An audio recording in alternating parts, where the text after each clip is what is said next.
ओम शांति। आज हम जानेंगे शिव और शंकर में अंतर। शिव परमात्मा है और शंकर देवता है। इसलिए कहा भी जाता है ब्रह्मा देवताय नमः, विष्णु देवताय नमः, शंकर देवताय नमः और शिव परमात्माय नमः। शिव रचयिता है अर्थात पिता है। शंकर उनकी रचना अर्थात उनके पुत्र हैं। दोनों का नाम अलग है, दोनों के स्वरूप अलग है। एक का नाम है शिव और दूसरे का नाम है शंकर। एक का स्वरूप है आकारी, दूसरे का स्वरूप है ज्योतिपुंज अर्थात निराकारी, जिसे मंदिरों में शिवलिंग के रूप में दिखाया जाता है। परमात्मा शिव का खुद का कोई शरीर नहीं है, वो ज्योति बिंदु है। शंकर का आकारी शरीर होता है। शिव का अर्थ ही है कल्याणकारी, जिसे प्यार से हम भोलेनाथ भी कहते हैं। शंकर जी विनाशकारी देवता हैं, जिनके लिए ही कहा जाता है कि तीसरा नेत्र खुलने पर विनाश होता है।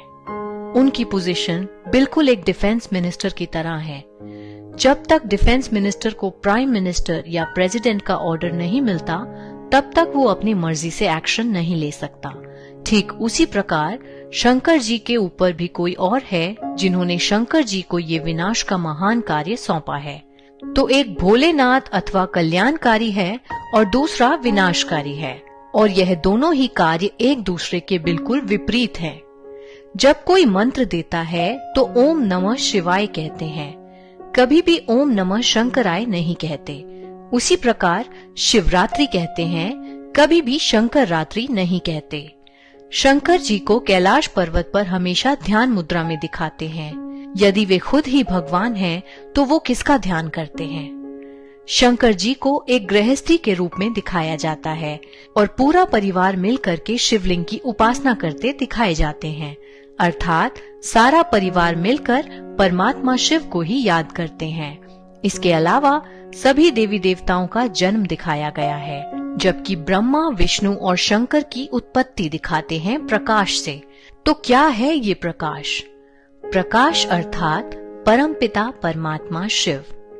भारत में चारों दिशाओं में 12 ज्योतिर्लिंगम दिखाए जाते हैं। उत्तर में अमरनाथ, दक्षिण में रामेश्वरम, पूर्व में काशी विश्वनाथ और पश्चिम में सोमनाथ। और इन सभी जगहों पर केवल और केवल शिवलिंग की स्थापना ही की गई है। यहाँ शंकर की मूर्ति कहीं भी नहीं है।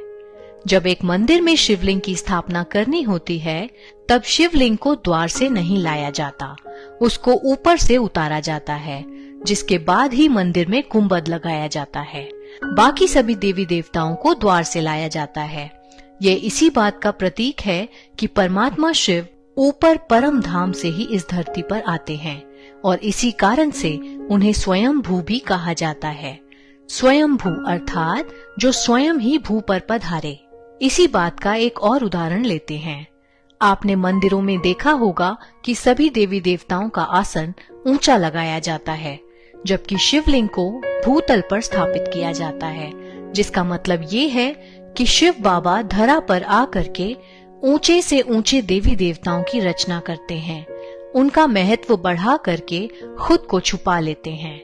और यह काम केवल एक पिता का ही हो सकता है, जो अपने से भी ऊपर अपने बच्चों को रखता है। इतना निरंकारी केवल और केवल एक शिव परमात्मा ही हो सकता है। आशा करते हैं आपको शिव और शंकर का अंतर बखूबी समझ में आया होगा। कल हम आपसे फिर मिलेंगे एक नए टॉपिक के साथ। तब तक के लिए जुड़े रहें हमारे साथ और शिव बाबा को याद करते रहें।